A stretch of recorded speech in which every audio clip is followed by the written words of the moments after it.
Well, hello and welcome to this week's Wednesday webinar. Thank you for joining us once more, whether you're watching this live or as a recording later on. My name's Tim Ferguson. I'm part of the ministries team at the Baptist Union. Before we make a start today, as ever, a couple of adverts. So tomorrow is our Baptist Union Quiet Day. So if you're free for an hour anytime between 10 o'clock and 3 o'clock, or indeed for all 5 hours if you want, then do come and join us as we take some time out from business to stop, look and listen.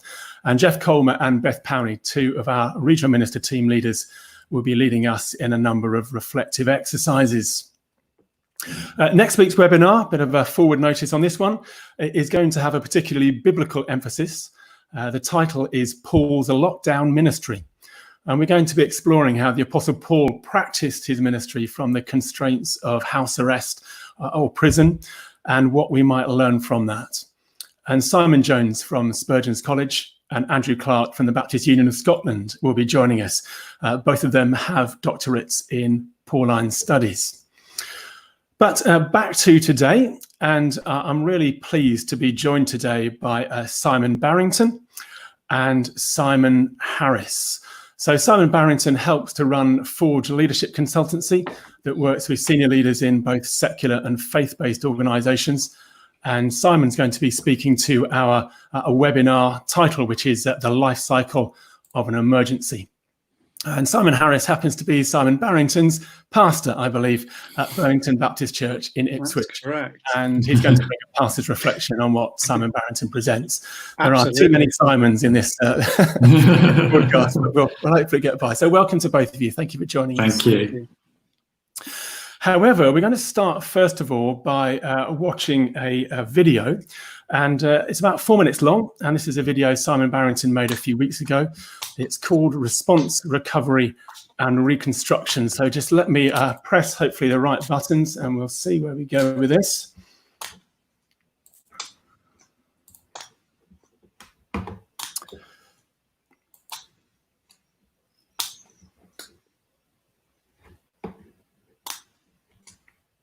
Okay, so this is 4 minutes long, and we'll just watch this presentation. That comes from experience of emergency relief and as we go into week 4 of lockdown, I just wanted to share a brief insight with you, a model which might be helpful for you as you look to the future of structuring your organization. It's a model that comes from experience of emergency relief and response right around the world. So it's important to think of this phase that we're in as emergency response. And during that phase, what happens is that people are running hard to get basic supplies, basic needs. You really strip back to the lowest level of the Maslow hierarchy, which is how do we get food, how do we get water, how do we ensure that our health survives, how do we look after people so that we can get through this phase. And it's characterized by people running fast and hard and often by burnout and lasts for weeks to several months. Then after that phase comes the recovery phase, and that phase can last 6 months to 12 months, depends on the nature of the crisis. And really important as we think about coronavirus to think, what are those 6 to 12 months going to look like as we come out of lockdown, as we come out of the emergency response phase? And our experience in disasters and responding to disasters around the world is that those 6 to 12 months are characterized by trauma, by grief, by a tsunami of anxiety and mental health issues, people lacking confidence to get back to normal, feeling that their world has been shaken up and down and not really knowing what normal is. And so what we're saying to organizations is prepare for that, to churches, prepare for that, get ready for the fact that there's going to be an elongated period where you're going to need people who can come alongside those in your organization and support their well-being, to speak into their mental health and anxiety. It's really a time that's been going to be characterized by memorial services, an outpouring of grief, all of the emotions that are pent up right now, and maybe engaged in just the adrenaline that's running because we're trying to respond and pivot right now, all of that will come out, and we need to be ready for that. And then the third phase is one of reconstruction, and we expect that to happen during 2021 and on into 22 and 23. And in that reconstruction phase, we're facing up to the reality of more scarce resources in terms of finances, facing up to the reality of new sets of values, new ways of doing things. We're reimagining what the future will look like. And that reconstruction in this instance is going to be influenced by a number of factors. One is our health will be more important to us. Our relationships and our family will be more important to us. We'll have a greater level of concern for fairness and justice in our society. We'll have a greater level of concern for our key workers and for how they're looked after and cared for, and a greater appreciation for them. And also trust will be a scarce commodity as we start to rebuild society and rebuild our relationship. So important as we think about that phase, how's your organization going to respond through those different lenses? I hope you have a great week, and I hope that model of response, recovery, and then reconstruction is helpful to you as you think about your strategy as a business and organization going forward. Well, Simon, thank you for the video recorded a little while ago. Before I just hand over to you, I'm just going to encourage people, do remember to add your questions and comments throughout the webinar. Anytime, post something in the chat box, and then towards the end, we'll hopefully address anything that comes our way. So, Simon, we heard there about response, recovery, reconstruction, and I was going to hand over to you. I think you're going to expand on those three in a presentation for us. Brilliant. And Tim, wonderful to be with you, and wonderful to be with you all on this Wednesday lunchtime. I woke up in week 4 of lockdown with a very familiar feeling. We're looking around and seeing no toilet rolls in our shops, baked beans, empty shelves, people running fast to build hospitals, get test and trace up and running, lots of activity, lots of anxiety, people trying to pivot their organizations to home working. And I had a very familiar feeling. I spent 14 years as chief exec of Samaritan's Purse in the UK, responded to disasters around the world. So between 2003 and 2017, we responded to the 4 largest disasters that we've ever responded to. The first was the Haiti earthquake, and in 2010. Sorry, the first was actually the tsunami in 2004, then the Haiti earthquake in 2010. Ebola in Liberia in 2013-14, and then the war in northern Iraq. And I had this sense of deja vu in the early weeks of April, a sense that I'd lived through this before, that it felt like the early days after the Haiti earthquake when 250,000 people were killed, or the early days after dealing with Ebola. Panic, stress, fast moving, leaders experiencing burnout. And it was then that it dawned on me that actually some of the things we were going to go through over the next months had the same key characteristics of a disaster response. And I started asking myself what we could learn from that, and how as leaders and organizations we could prepare for the next phases that were going to come. So in the disaster response world, we always talk about these 3 phases: response, recovery, and reconstruction. And they have distinct characteristics of their own. So in an emergency response, it's all about safety and stability. It's about saving lives. It's about running fast at delivery and execution. How can we get water filters to people? How can we dig people out from under the rubble? How can we get shelter to people? How can we save lives? And your focus is very much on the present moment. And it's a time for the activists and the planners. It's time for those who can respond really quickly and can build and can rebuild and can rescue. But then we don't talk about going from response straight into rebuilding or reconstruction.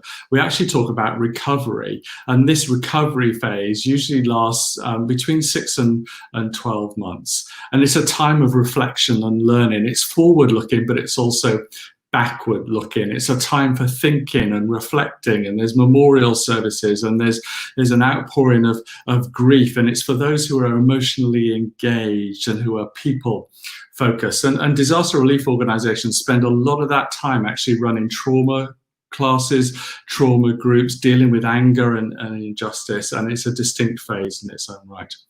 And then the third phase being reconstruction, which is all about rebuilding and renewing. It's forward looking, it's about creativity and ideas, it's about values, it's about rebooting, restarting, and it's the strategic thinkers who love that phase. And I just sensed as leaders that actually we were thinking about moving from response straight to reconstruction, and actually that we needed to focus on what's going to happen in this recovery stage and how do we help people through this recovery stage. Now, it's important to say that actually these three stages overlap.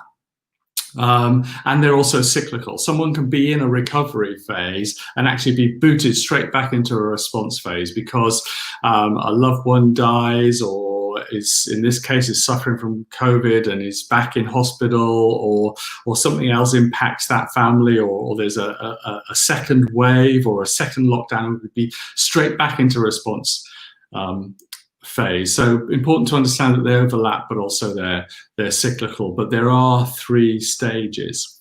And as I thought about that, a friend of mine, Alan Cutting, started talking to me about Hosea chapter 6. And some incredible verses there where Hosea is saying, "Come, let us return to the Lord. He has torn us to pieces, but he will heal us. He has injured us, but he will bind up our wounds," is the first phase. And that's about response. You know, we're binding up wounds. We're patching things up. We're saving lives. But then the second phase is after verse 2, after 2 days, he will revive us.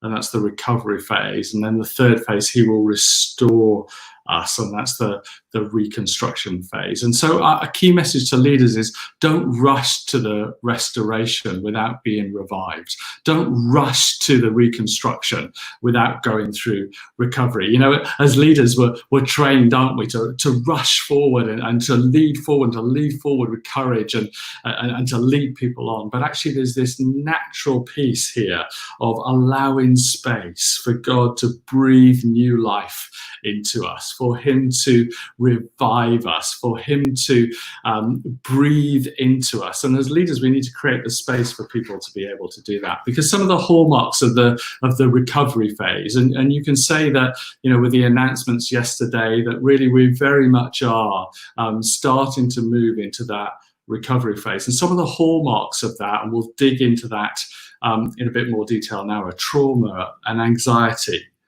grief, and mental health issues to the fore. And that's natural in a disaster, because what's happened is that everybody's emotions has just been pushed down.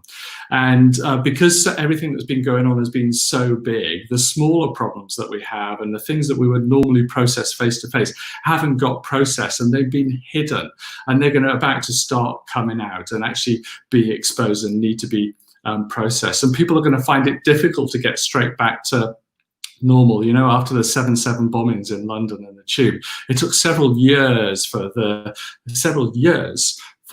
Tube traffic to get back to the pre-7/7 levels. And we're going to need to work with people resuming activities at different paces. Some people are going to want to go fast, some people are going to go slow, and you're experiencing that probably even today, with people saying, when can we meet together for a service, and other people saying, I'm not ready yet. And actually people are going to respond to that differently. But also financial concerns are going to weigh heavily on people. And when I wrote this at the beginning of April and recorded the video, I was also talking about anger over injustices and inequalities arising during this time as well, with little knowledge of what was going to come with Black Lives Matter at this point. But in a disaster, during the recovery phase, it is then that the anger over injustice and inequality starts to come out.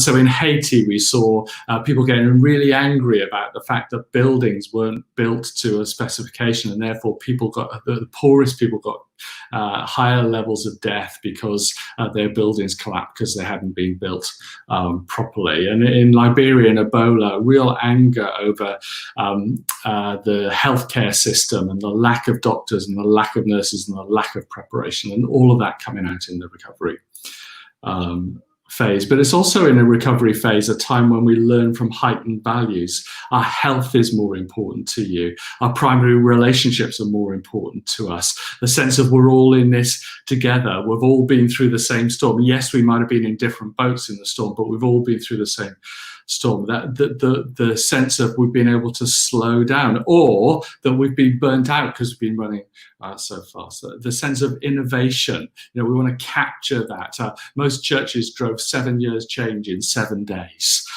Great innovation. But also the sense of prayer and spiritual awakening. There's a new narrative out there that actually we've come close to death, that we've looked death in the face as a society, and we're asking questions about the why questions, the big questions of what's going on in our society. And so I'd like to suggest that in this recovery phase, the key question is not when will I get back into my building? The key questions are, how well will we look after people's well-being and mental health? How well are we dealing with the trauma caused by the impact of the pandemic on our people? How are we going to enable people to regain confidence again? What community services will be needed for a time of higher levels of taxation, lower levels of disposable income, and higher levels of unemployment? And how can we help people to start to reflect on what has happened and rethink the future? And how can we do this better? I'm asking myself the questions: can I do life more simply? Can I do life more wholeheartedly? Can I do life more relationally? Can I do more life more fruitfully? Can I do life more generously? And we need a new emotional language, an emotional language that encourages lament, that trains people in empathy and dealing with trauma, grief, anxiety, and lament. A new emotional language that deals with global grief and a global health pandemic, but also deals with a global recession and a global sense of injustice about how different people have been treated differently because of their race or their ethnicity. And we need a different emotional language that deals with our encounter with mortality, that mortality salience, and deals with increased levels of uncertainty. Part of the discomfort we're feeling right now is the dispelling of the myth that we were ever in control. When you think about planning for the future, we say, we don't know what the future is going to bring. Well, we never knew what the future was going to bring. Maybe we pretended that we knew what the future was going to bring, but actually this global health pandemic has showed us that actually we don't know what the future is going to bring, and there's an increased level of uncertainty, and it's actually more volatile and more uncertain than ever. More complex, more ambiguous. It feels like we're walking on a different planet, that we're living in a different world. It's a VUCA environment, more volatile, more uncertain, more complex or chaotic, and more ambiguous. And one of the tools that we help people to lead through this recovery phase with is the tool of polarities, and learning to manage polarities rather than to solve problems. I'm a baby boomer, Gen Xer, just on the boundary of those two generational classes. And we were brought up to solve problems. I mean, it's what I did for most of my professional life in the telecoms industry was to solve problems. But actually, when life is very uncertain, then learning to manage poles or polarities or tensions becomes the critical skill of a leader. Now, just to give you an example of a polarity, an example of polarity would be breathing. So if I breathe in, but I never breathe out, then actually I'm going to die very, very quickly, or I will have aerobic inefficiency, as they say. But if I only breathe out and I never breathe in, then I'm also going to die very quickly. The polarity of my breathing system needs me to get oxygen, to breathe it in, but also to clean out the carbon dioxide and to breathe it out. And some of the polarities that we're seeing at the moment are this sense of progress and well-being. How do we get back to normal? How do we make progress? How do we start rebuilding and look after our well-being? As leaders, how can we have courage to try new initiatives, to get back, to rebuild, but also have slow enough to have empathy and to listen and to see the world through other people's lives? What about the polarity of online and offline? How do we maximize the accessibility and transparency of online services that have reached new people and brought them into community with us, with the sense of community and belonging and discipleship that offline gives us? It's not an either or decision. It's a how do we maximize this polarity? And then excellence and grace. How do we lead with excellence, but also realize that we're going to fail and we're going to need to be picked up again, because actually we're going to need to exercise grace, because none of us have been here before. None of us have been in this direction before. None of us have traveled through a global health pandemic like coronavirus before. And so having this desire for excellence and this striving for excellence, but also a high level of grace. So this idea of polarities can really help you and your team lead through this time. Why not map out how do we maximize progress and well-being? How do we maximize the benefit of online and offline through polarities? And two other ideas about how you can plan during this time. So polarities is one, riverbanks is the second. So we had a big conversation within Samaritan's Purse between the different nationalities about how you set a strategy for responding to disasters around the world. And some of my North American colleagues were saying, well, you can't set a strategy. We don't know where the next disaster is going to happen. It's all uncertain. Every situation is unique. We just respond in the moment. There's so much uncertainty. And we were arguing, well, actually, there are things that you can plan. There are riverbanks that you can put in place. There are boundaries that you can put in place. So critical during this time for churches and organizations is to set those boundaries, to set those riverbanks. We're clear about our purpose. That's a clear boundary. We're clear about our missiology. That's a clear boundary. We're clear about our values and our ethos. Now, our methods might be different, but actually what we stand for and what we exist for, we can articulate as a set of riverbanks that just guide people towards the wide open sea and set boundaries. And the last one is scenarios.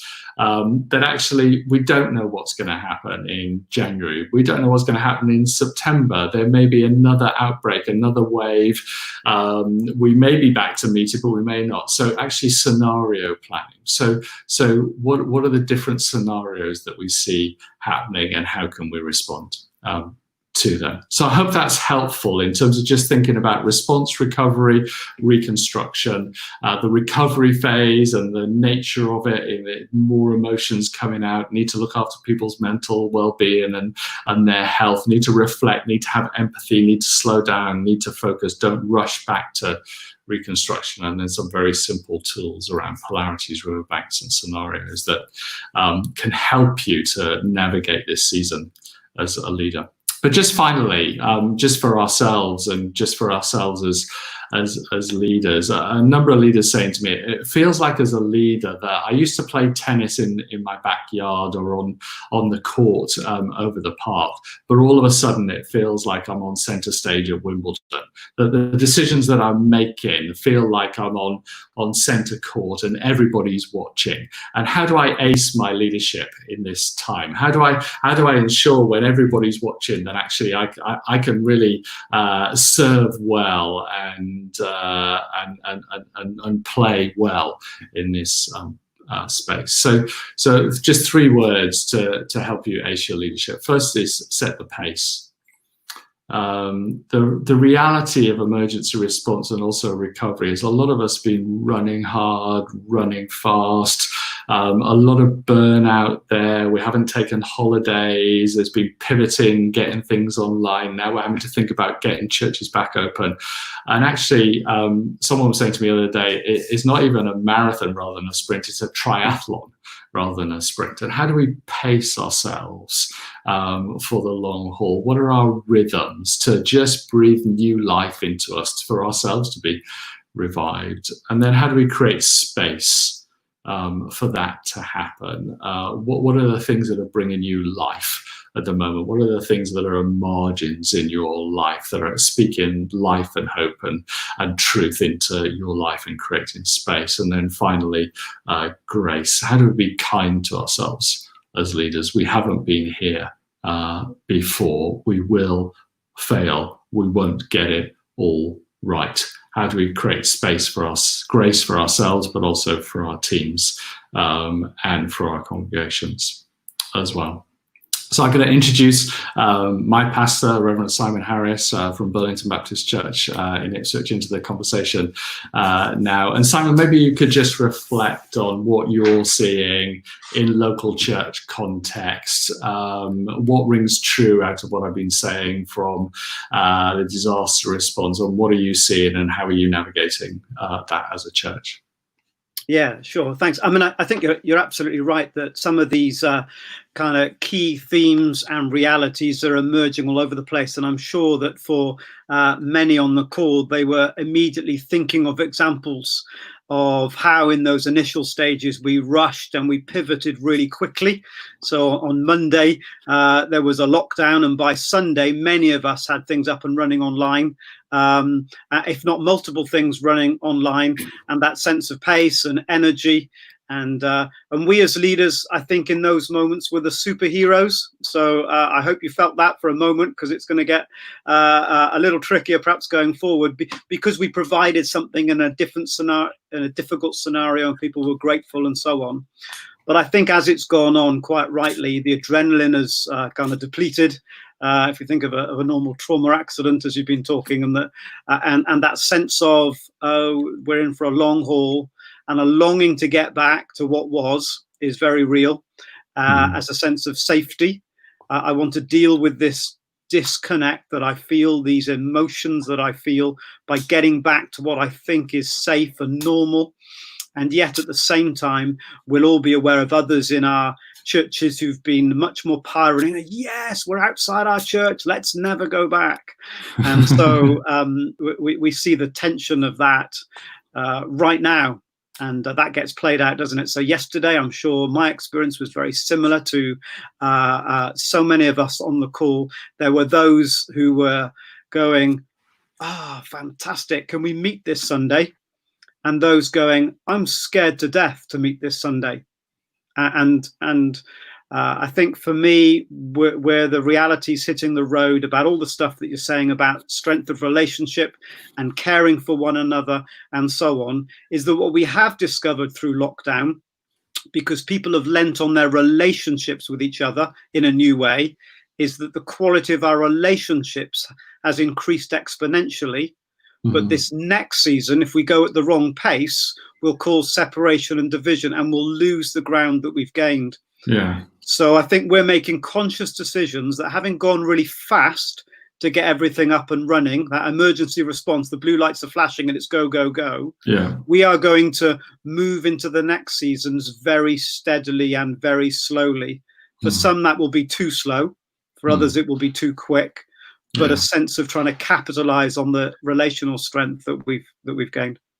Yeah, no, that's great. And how do you see, just from a pastoral perspective, how do you see this anxiety and uncertainty being played out in the pastoral conversations that you're having and the team is having at Burlington right now? Well, you're absolutely right that once the immediate pressure gets lifted, the real anxieties come out, and people are expressing the things that you've been talking about, the fear that they've had and perhaps haven't felt free to express, or the sense of injustice that they feel, or just the sheer exhaustion of educating their kids at home and not being able to work properly, or being furloughed. All the traumas around that are now beginning to emerge. which makes us want to adopt a very pastoral posture, to love our own, to love the 99 in the sheep pen. Yeah. And so you get those with a very pastoral orientation saying we've got to care for one another. And at the same time, you've got those with a much more missional pastor going, what about the sheep that's lost, or the 99 that are lost, and the one that's still in the pen. And I think, if I'm honest, where I'm reflecting is there's huge strength if we can see some of those polarities as partners. So could it be that the things that we do pastorally to care for our own people are also missional opportunities? Because my neighbours are scared to go back to work. My neighbours are anxious about what's happened. My neighbours are frustrated. They haven't been able to see friends and family. My neighbours are asking, goodness, we came close to death. What's life all about? So the needs that we're trying to meet inside the church and outside are actually very similar. And I wonder whether there's a real sweet spot there if we can bring together both the pioneering and the kind of developer postures as we move forward. Yeah. That's really, really, really helpful. Now, there's a sense in which, during the emergency phase, all the decisions are relatively straightforward and simple, and there aren't too many choices in some ways. And we find that during the response phase, you want to save lives, you just get on and do it, and nobody's going to argue too much because they just want to see action. In this phase, there are far more choices to be had, and far more complexities to navigate, and far more opinions. Now, interestingly, I used to take groups of chief execs to Mozambique, and Simon, you came with me once actually, and we'd camp out in a village, middle of Mozambique, and actually nobody knew what they were going to have for breakfast. But everybody was really compliant. Because they took what they had and they recognised everything, but that was a good thing. And the night before we would fly back to the UK, we'd go to a 3-star Holiday Inn, and everybody started complaining that there was only orange juice and they couldn't have apple juice. Whereas the day before, that wouldn't have been an issue. So how do you think we can navigate the kind of the complexity of this phase and the variety of opinions that there will be during this phase about how fast and how slow we go? Absolutely, I doubt anyone on the call will disagree with what you're saying about the ease with which people were delighted that you did anything at the beginning. So getting stuff online by a Sunday, you were the superhero, but now you're likely to be the villain because you're either going too fast or not enough or not taking. So the questioning and the kind of buy-in for what happens next is much, much, much higher, and people's emotions are much higher, not necessarily so much attached to the actual issue, but just that sense of ownership over something that they feel they've lost ownership on. So people are way more edgy about stuff, and it's not about the thing, it's just about this whole bucket full of emotion that people are trying to cope with and deal with and so on. So I guess it's falling back on some of the things that we know. We know that being open and setting expectations is really helpful. We know that letting people into the decision-making process is really helpful. We know that over-communicating is really helpful. We know that a posture of listening is really helpful. And so to gather those kind of key leadership things that in the cold light of day we would know in a seminar, and working out how we put them into practice on the ground over these next few months, I think is super important. Yeah, and that's really helpful, because I think one of the things that I'm saying to leaders is actually recognizing the emotions that are going to come out, and that they may not be attached to the particular issue that you're talking about. Absolutely. That people need a space in which they can process what's happened to them. I mean, I had the experience last week of going out for a walk for the first time with a friend, and actually the emotions just started pouring out of me, and I was really surprised about the fact that actually they hadn't poured out up until then, but there was something about being face to face, having an elongated time and going for a walk that actually those emotions started going out, and that's quite natural in this space as well. Simon, for sure. And I mean, we know anyway, don't we, in pastoral ministry, just quickly, that it's often not the thing.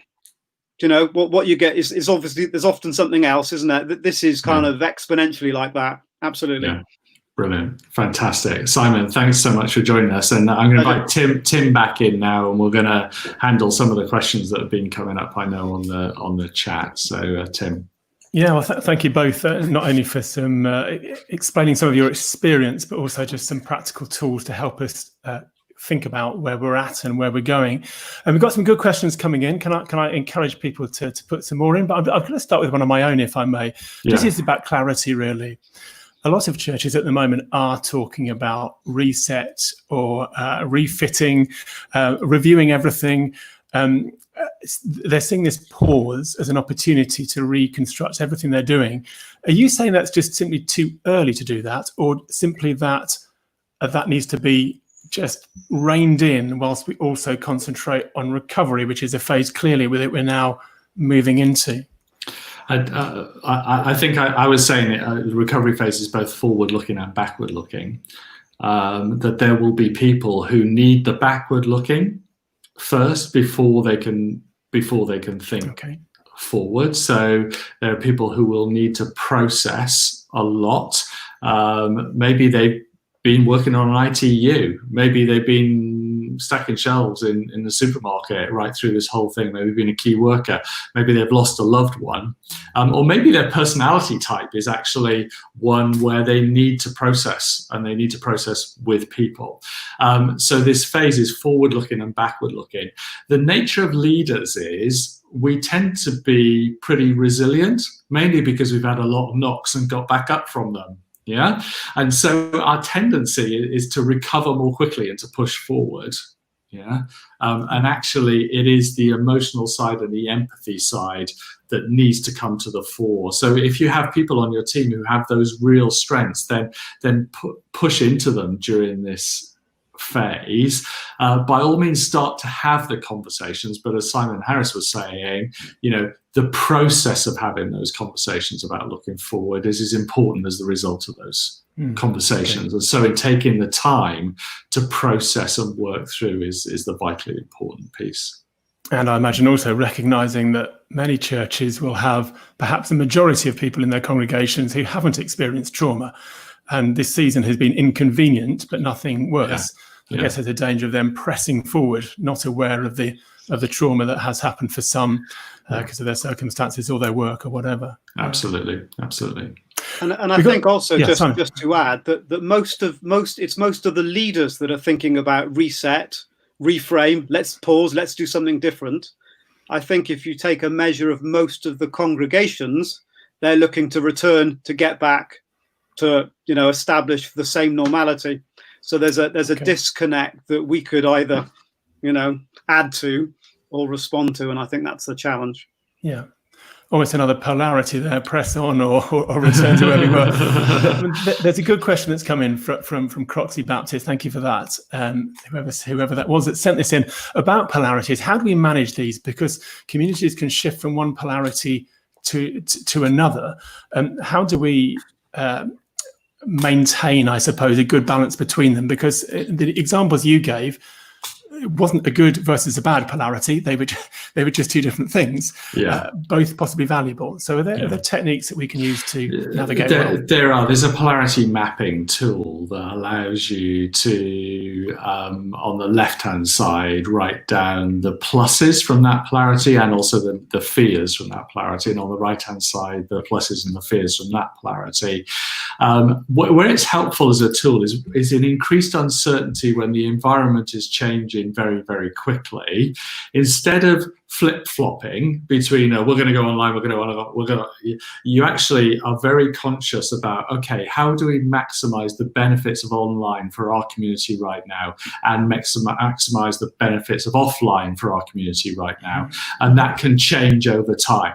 Okay, so the answer right now might be we can maximize online by continuing to do our Sunday broadcasts, and we can maximize offline by having the church open for prayer and encouraging smaller groups and encouraging people to go on walks and reconnect. In September, that's going to look very different. Yeah, so we might be maximizing online there to reach a specific demographic and maximizing offline in a different way, but it's a tool for leadership teams to be able to come back to the same issue and the same set of polarities, and rather than going, oh, we've decided that, to actually recognize how it can be maximized at that point of time. Okay, thank you. And one here there's a couple of questions from Jonathan Davis. Thank you, Jonathan, for putting those in. I'm going to bring this one up on the screen. You mentioned about the danger of burnout, particularly in the response phase. When in this process might you expect to see the signs of this in leaders? And a linked question was, how long after the initial emergency might this sort of burnout exhaustion impact leaders? I think it depends on your level of resilience personally, but also the rhythm and pace that you've set during this time. I'm seeing a lot of decision fatigue right now at the moment. So I'm seeing a lot of leaders that I'm working with who've just had to make decision after decision after decision after decision. And actually this next set of decisions is just the straw that breaks the camel's back, because it's another set of decisions that actually we don't know how long those decisions are going to last for even. I could make those decisions now and they might not be valid in August or September.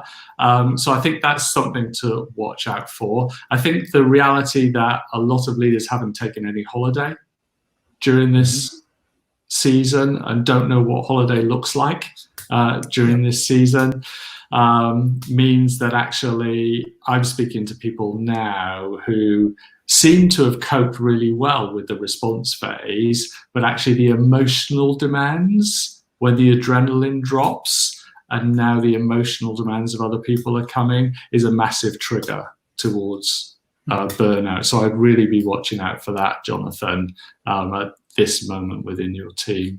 Yeah. I'm going to ask one for Simon Harris. I mean, Simon, within your own church, are there particular things that you're doing both to prepare for mental health or trauma issues in the congregation, or indeed to prepare yourself and your leadership for just dealing with this ongoing uncertainty?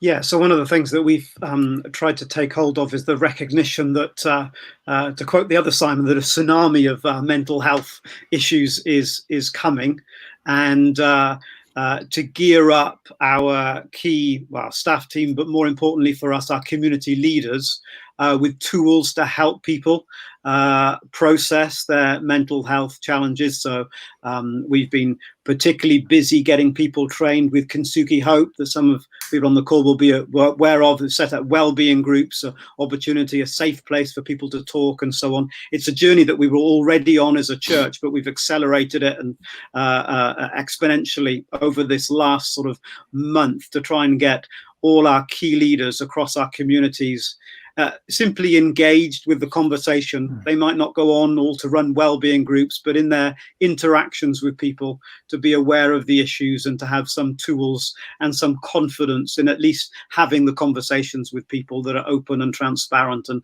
therefore helpful. And I think that's one of the polarities actually that can be a partnership, because some of these well-being type groups and conversations are super useful as a missional tool. So we can both help our own people process their emotional trauma, as well as help connect people beyond the community of our church with some of their own mental health traumas that are coming out of this season. Yeah, it might be worth me saying at that point, it's well worth looking if those viewing this haven't yet seen it, but we did a webinar around mental health. And if you go to a webinar page, you can watch that. There's also a fairly lengthy list of resources, websites and groups that you can go to just to find out more about particular issues or mental health in general. And also on trauma, which is something we generally haven't discussed so much, I think, in ministry. We are, as Baptist Union, soon to release a video that just starts to orientate people around that subject as well. So I think that will be going out from our safeguarding team. So I do watch a social media channel or the website for news about that, which will be shortly available. There's a really good question here. Again, this is from Croxley. So I think this is Dave. I think that's Dave Gregory. I'm taking a guess on that, but I'm going to put it up on the screen here. A question about the recovery phase. With these issues of justice being raised, how do we sustain our attention on these issues? They're all valid. how do we make sure that we actually address them in the long term? And he's asking, what happened in Haiti? What happened in Liberia? Were these issues addressed long term, or did they get forgotten as people moved into reconstruction? So Haiti and Ebola are complex situations where, let's take Haiti, for example, the rebuilding of houses was impacted by the economy as well as by people's desire to build safer houses. But absolutely, the standards of housing building increased exponentially after the Haiti earthquake. In Ebola and Liberia, again, the capacity of the health service and the investment of international aid organizations in rebuilding the health service in Liberia, again, brought exponential improvements to that health service within that country as well. How do we sustain focus? A couple of comments, I think. One is, I don't think we've seen anything yet in terms of anger and frustration at fairness and injustice. I think all that we've seen so far is with regard to the pandemic itself. With regard to the pandemic, I think all the people are yet to really organise and engage on some of the issues that have been front and centre. Okay, and I would expect during the recovery phase that we'll get a lot more of the issues that have been raised actually boiling to the top. The second thing would be that actually giving people space to process and not rushing during this time can really embed the learning. So learning is embedded by reflective practice. So having a process where you take people through a reflective practice of reflecting on their experience and learning is the best thing you can do to change your culture and your environment for the long term. So you can embed it by the process of encouraging people to talk and to engage and to process well during this time. Okay, I feel there's a lot more we could discuss on that one. Maybe it's something worth coming back to in some way. Absolutely. As these issues are raised. Yeah. And of course, I guess, as it's already been mentioned, there may well be some anger addressed towards ministers and leaders who are in their churches as well. Mm-hmm. Another comment, just again from Croxley, that they are exploring Renew Wellbeing. So if that's come up on your chat, you're wondering what that is. We looked at that in the mental health webinar, and that's a particularly useful tool both for helping your own folk within your church, but also as a missional tool for the community, Renew Wellbeing spaces. So again, go to the mental health webinar pages, and you can see there will be some signposts towards Renew Wellbeing if you want to know more about that. Okay, I'm just reading these comments myself. What would you say are the important things for leaders to hold on to throughout all these changes? Are there any principles? That's a question from Beneath Lingard there. Any principles that really anchor us as leaders? Simon Harris, do you want to have a go at that first? Take a holiday. Remember that no, it wasn't meant to be facetious. I think, picking up what folks were saying before about people's capacity. People have run really hard for probably 6-8 weeks. It's kind of cooled off a little bit, but you'll know, I think most people will know by their response to the changes that have just happened yesterday that they haven't got enough energy in the tank for it. And it's because we've run too hard for too long. And it probably is, I think, time for people to take a really decent break. I know it's the summer as well, which lends itself to that before we really get fully into the next phase, which will need, long and sustained kind of capacity and energy for. So I think taking that break, I think remembering that you're a disciple first, you're a follower of Jesus, you're a child of God before you're a leader, to center yourself again in all of those things. And it doesn't all depend on you. God's doing things that are bigger than any one of us, and to hand some of the responsibility back to him. And for me, that requires a break and perspective, and I guess it does for many of us. So that would be the first few things that come into my head for what we should be doing in this moment. There are probably a lot more proper leadership things we should be doing that Simon Barrington will tell us about. Well, I was going to use the P word, the perspective word, actually, and those things go together. Setting an effective pace, get in holiday, get in different perspective, getting away and walking. This is going to be a long haul. It is going to remain uncertain for a long time, and actually pushing into our own sense of inner strength means that we need to be more deliberate than ever about topping ourselves up, refueling, re-engaging, and then to say, it's all about character rather than about technique. Yeah, what got you here won't get you there. Yeah, so however successful your church was up until now, it doesn't guarantee that you will do well in the future. And that's all about pushing into our character and pushing into God and our own intimacy with Jesus and the integrity that we lead out of, because our characters are aligned with the character of God. And that's the greatest need of our moment, I think, is leaders who are spiritually aware, who are full of the Spirit, who are revived for this next season, because revival is a better word than recovery in the emergency response, to breathe in the breath of God, whether that's on holiday or down by the beach, or on our online services, and enable people to encounter God is what's needed right now. Okay, thank you. So I think we've exhausted the questions that have come in. I'm just going to ask one more of my own to finish, perhaps. And that's just to pick up on what you said about the idea of relationship being very important in the coming time. Nobody's got a crystal ball, but do you think that the small churches are going to be at an advantage? When lockdown happened, the big churches with their tech and their Zooming and their YouTubing seemed to get things sorted very quickly. Will small churches have an advantage? And are the days of big mega churches going to be questioned, do you think? Either of you can address it. I think thinking in terms of community groups. Yeah. So however big your church, there's going to be a huge focus, I think, on the smallness of community and the relevance of community and the need for community and depth of relationships within those. And that can be true in a small church and in a very big church that gathers as well as scatters. Okay. Simon, do you want to add anything? I think for some,